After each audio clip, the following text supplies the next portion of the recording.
Hola mis queridos amigos, ¿cómo están? Para allá, Miket. Muy interesante ver que acá se hace una pregunta sobre lo que pasó con todo el desempeño de Yosef, la forma que trató a sus hermanos. Después que vinieron a Egipto, cómo bajaron a Egipto para pedir comida porque había mucha hambruna, y se dio unos sucesos que el hermano los trató de espía, después le volvió a poner dinero en el saco, después dejó preso a un hermano, o sea, mucho suceso. Ahora, con respecto a esto y uniendo, una pregunta hacen los Jajamim. Realmente, los hermanos de Yosef, en los 22 años que no lo vieron, que aún así todavía no sabían que era Yosef, ¿no se arrepintieron por haber vendido a su hermano? 17 años tenía cuando lo vendieron. Nosotros sabemos que un Yehudí, todo Yom Kippur, o sea, perdón, cada Yom Kippur hace Heshbon HaNefesh. O sea, revisa todo su alma, lo que hizo, lo que no hizo, como para empezar un año de vuelta. Entonces los 22 Heshbon HaNefesh que hicieron los hermanos, nunca dijeron, uh, tal vez hicimos mal. Ahora otra pregunta también. ¿Por qué Yosef se comportó de esa forma? Ahora vamos a explicar todo lo interesante de cómo se desmenuza todo lo que hizo Yosef. Yosef, cuando vio a sus hermanos en Egipto, hizo todo una situación para que ellos hagan un tikkun. Un tikkun es un arreglo, o sea, pobre de la persona que se va de este mundo sin hacer tikkunin, sin hacer arreglo. Por eso todo el tiempo las situaciones que Hashem nos pone tenemos que enfrentarlas para poder hacer cosas que por ahí ni sabemos que hicimos mal. Esos. Entonces Yosef pensó, de esta forma podría ser que mis hermanos entiendan que lo que hicieron no hicieron bien. Ahora la pregunta es, si en 22 años ellos no pudieron hacer un Heshbon HaNefesh sobre lo que hicieron mal, ¿qué iba a hacer Yosef para que ellos entiendan que había pasado algo? Cuando ellos van a buscar comida a Egipto, entran, Yosef ya lo acusa de espías. Cuando lo acusa de espías, le empieza a hacer preguntas, como si tiene el padre vivo, si tiene hermanos, y yo le termina diciendo que tiene un hermano menor. Entonces, para comprobar que dicen la verdad que hace, Yosef le dice que tienen que traer el hermano menor, llamado Binyamin, para que ellos digan la verdad. Pero para eso, primero, los llevó a todos por espía presos. Para que, primera situación, para que ellos sientan lo que es ser esclavo. Porque ellos tuvieron presos 3 días, pero no sabían que iban a salir. Entonces la sensación que tenían era como que muy fuerte. Después soltó a los hermanos y dejó a Shimón. ¿Por qué dejó a Shimón preso hasta que los hermanos vinieron? Porque Shimón era el que dijo, ahí viene, hace 22 años atrás, ahí viene el de los sueños, vamos a matarlo. Entonces, él dejó a Shimón preso, de mientras que los hermanos iban para su casa y volvían con todo el alimento. Cuando ellos volvían con el alimento, Yosef hizo que pongan el dinero que habían pagado dentro de sus bolsas del trigo. ¿Para qué hizo eso? Para que cuando lleguen a su casa vean que todo el dinero que habían pagado se habían devuelto. ¿Para qué? Para que ellos sepan que cuando vuelvan a Egipto iban a ser acusados por ladrón. O sea, los hermanos iban a sentir angustia de pensar todo lo que podía pasar en Egipto, porque sabemos que cuando hay alguien que roba, pues ellos no sabían que Yosef se lo había puesto, cuando sabemos que hay alguien que roba, lo ponen como esclavo para que pague lo que roba. Pero ¿qué pasa? El esclavo gana muy poco, entonces puede estar siglos hasta que cumple la condena de todo lo que robó. Entonces los hermanos, al ver que el dinero que habían pagado estaba entre las bolsas, sabían que le habían hecho una trampa. No sabían que el Yosef el que le había hecho una trampa, pero ¿cuál era la diferencia entre todos los hermanos? Que todos los hermanos tenían el dinero abajo de la bolsa, pero Leví lo tenía aparte arriba. ¿Por qué? Porque Leví cuando estaba llegando ya se empezó a angustiar primero. Entonces, ¿por qué hizo eso? ¿Cuál es la explicación? La explicación es que Leví fue el primero en escuchar a Shimón lo que dijo. Entonces ellos ya sabían que cuando volvían a Egipto iban a ser acusados. Entonces, en ese momento, eran libres. Pero uno sabe que la persona no es donde está el cuerpo, así trae todo esto el Rab Isaac Tenenbaum, no es donde está el cuerpo, sino donde está la mente. Entonces, Yosef ya le hacía sentir la situación de que como si estuvieran presos. ¿Por qué? Porque vivían aterrados, pues sabían que en algún momento se le iba a acabar la comida y cuando se le acabe la comida, si volvían a Egipto iban a estar presos.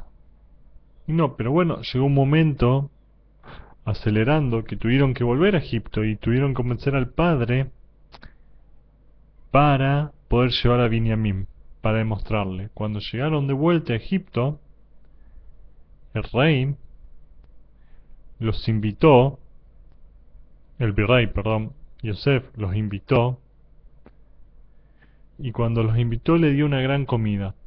Pero ¿a quién le dio más comida? A Binyamin. A Binyamin le dio 5 partes más para que los hermanos vean y envidien.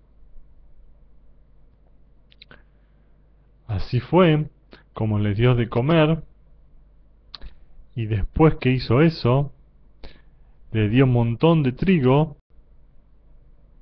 y aparte había una copa de Yosef que él usaba, que decía en forma metafórica que usaba para adivinar. Eso se lo ocultó en el saco de Binyamin, sin que nadie se diera cuenta, y esperó que se vayan a esperó que empiecen a caminar, a caminar, a caminar hasta la frontera. ¿Por qué esperó que vaya hasta la frontera? Ahora vamos a explicar por qué esperó que vaya hasta la frontera. Una vez que llegaron a la frontera, Menashe, que era el hijo de Yosef, los paró y le dijo: ustedes han robado de la generosidad de mi amo y se han llevado la copa que usa para adivinar. Ellos dicen: no, no lo hemos llevado. Y él dice: sí, el que tiene la copa acá irá preso. Los demás pueden huir. Yehudá dice: no, nosotros no tenemos, que y tira una maldición, que el que tiene la copa muera. Porque, y bueno, eso para otro shiur. Pero empiezan a buscar y se dan cuenta que el que la tenía la copa era Binyamin. Entonces cuando era Binyamin, que le dice Menashe, Menashe dice: vení conmigo Binyamin, vas a ir preso, vas a ir, tus hermanos se pueden ir. ¿Qué dicen los hermanos? Los hermanos dicen: no, él no se va. Entonces, si él va, él vuelve a Egipto, volvemos todos. Ellos sabían que si volvía iban a terminar siendo acusados todos. Entonces los hermanos tuvieron la oportunidad, al estar al lado de la frontera, de escaparse y que nadie los busque. ¿Cuál era la solución ahí? La solución es que vuelvan a vivir la misma situación con el hermano. Ellos escaparse y dejar a Binyamin solo. Y aún así, no lo hicieron. Ahí hicieron el primer tikkun, solucionar que el hermano había sido tratado con mejor favoritismo, y ellos, en vez de dejarlo, que dijeron: no, vamos con él hacia Egipto. Y volvieron todos los hermanos, y cuando volvieron todos los hermanos a Egipto, fueron acusados por el rey y dijeron: acá el único que se queda es Binyamin. A lo que Yehuda dijo: no. Al principio dijo: si él se queda, nos quedamos todos, porque ahí él reconocía que esto podía haber sido, cuando dijo nos quedamos todos, él reconocía que esto podía haber sido un mandato de Hashem. ¿Por qué? Porque ahí empezaron a entender que todo esto podría haber sido por la venta de Yosef, un castigo medida por medida. Entonces dijo, vamos todos, ¿por qué? Porque por haber hecho esto, nos merecemos todos ir presos. Pero cuando el rey insistía en llevar preso, el virrey, insistía en llevar preso solo a Binyamin, ahí dijo Yehuda, no vamos a ir preso ninguno, danos al hijo de Binyamin, si no mi padre va a sufrir, o destruimos todo Egipto. Ahora no se entiende, antes hablábamos de que iban a ir todos presos, ahora que se llevan solo a uno, dicen no, vamos a destruir todo Egipto, ¿cuál es la diferencia? Cuando se dieron cuenta que Binyamin no tenía nada que ver con la venta de Yosef, porque entonces dijeron esto no tiene que ver con un castigo medida por medida, tiene que ver con otra cosa, entonces si tiene que ver con otra cosa nosotros no vamos a dejar que esto suceda. Entonces fue ahí cuando amenazó con destruir todo Egipto. Ahora Yosef, adelantando, ya no podía más ver toda la situación, entonces que dijo, yo soy Yosef, ¿mi padre está vivo? Esto preguntan los mefarshim, los sabios, ¿cómo va a preguntar si su padre está vivo? Si ya lo preguntó una vez cuando entraron como espía, ya lo preguntó otra vez, ya lo preguntó 5 veces. ¿Por qué vuelve a preguntar si mi padre está vivo? No explican que con esto de que los hermanos no se habían preocupado por la venta de Yosef, ¿cómo el padre se iba a sentir? No se habían preocupado. Y ahora se estaban preocupando cómo se iba a sentir el padre si no volvía Binyamin. Entonces, ¿qué tanto se preocupan por si el padre está vivo o no si no se habían preocupado antes? Entonces Yosef en sí lo que él quería hacer, él quería dar un tono de reproche. ¿Qué pasó todo el tiempo que hicieron la venta? ¿No se preocuparon por el bienestar del padre? Ahora se vienen a ser los interesados. Tendrían que haberse preocupado antes. Pero diciéndole yo soy Yosef, mi padre está vivo, él nos enseña que la forma en que hay que reprochar tiene que ser una forma que el que lo recibe entienda. Porque si yo voy a reprochar a alguien que me va a insultar, me va a querer golpear, me va a gritar, realmente no estoy logrando nada, al revés, estoy empeorando la situación porque se enoja. Entonces yo siempre que voy a ver que algo no está de correcto, tengo que saber que mi reproche tiene que llegar. Si no va a llegar, tengo que pensar 2 veces si lo voy a hacer.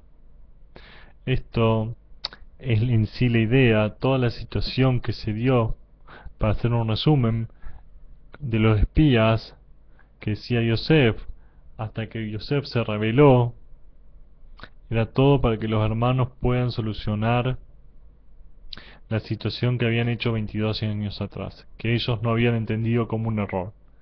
Entonces, ¿cuál es la enseñanza de esto? Que nosotros siempre nos encontramos en el medio de la película y no entendemos. Pero cuando entendemos los mandatos divinos, va a venir yo soy Yosef. Y ahí se va a solucionar todo. Cuando los hermanos entendieron que Yosef lo que quería hacer era por bien de ellos, todo se calmó. Después pasaron otras situaciones que tienen que ver también con otras cosas, de que ellos también pensaban que cuando el padre fallezca, su hermano se iba a querer vengar, pero después entendieron que todo lo que hacía Yosef lo hacía con amor, porque Yosef había entendido que todo esto era un manejo de Hashem. Entonces tenemos que entender que toda situación, por más mala que sea, en un momento, Ani Yosef, yo soy Yosef, así es Hashem. Hashem te puede sacar de cualquier situación, no hay que sufrir de paranoia, no hay que desesperar, dice Rav Nachman de Breslev, no hay que desesperar, trae Rav Arush. Hay que ver que nosotros estamos ahí. En cualquier momento, Ani Yosef, en cualquier momento llega la era de la salvación. Que tengan Shabbat Shalom.